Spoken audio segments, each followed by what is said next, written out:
কি কি ধরনের ছানি অপারেশন রয়েছে? চলো ছবি দিয়ে দর্শকদেরকে বুঝিয়ে দিই। অবশ্যই। ছানির প্রচলিত একটি পদ্ধতি রয়েছে যেটাকে আমরা স্মল ইনসিশন ক্যাটারাক্ট সার্জারি বলি।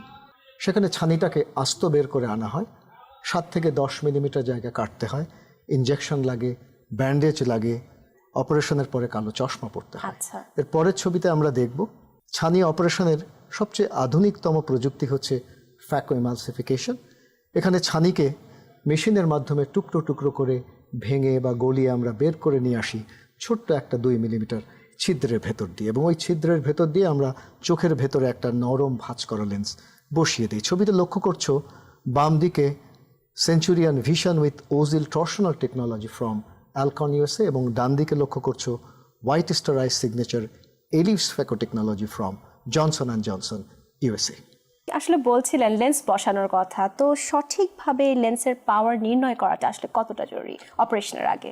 ভীষণ জরুরি। তুমি জানো যে চশমার যেরকম লেন্স রয়েছে সেটি যদি সঠিক না হয়, একজন মানুষ যেমন ঝাপসা দেখবে, চোখের ভেতরেও যে লেন্সটি আমরা বসাবো সেটির পাওয়ারও যদি সঠিক না হয় একজন মানুষ ঝাপসা দেখবে, এবং সেই জন্যে এর গুরুত্ব অপরিসীম। আমি ছবি দিয়ে বুঝিয়ে দিই। এই লেন্সের পাওয়ার সঠিকভাবে নির্ণয়ের জন্য আমরা সবচেয়ে নির্ভর করি swept source optical biometry IOL master 700-এর উপরে।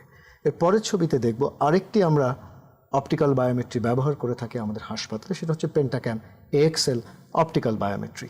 এর পরের ছবিতে আমরা দেখব কিছু লেটেস্ট জেনারেশন ফর্মুলা আমরা ব্যবহার করি, যেমন Barrett universal 2 formula, Barrett true K formula, Olsen formula, Hill RVF formula. অর্থাৎ চোখের ভেতরে যে লেন্সটি বসাবো সেটি যেহেতু সারা জীবন রয়ে যাবে, এর পাওয়ারটা সঠিকভাবে নিরূপণ হওয়া খুবই প্রয়োজন। ঢাকা আই কেয়ার হসপিটাল, চোখের যত্নে উৎকর্ষের ছোঁয়া।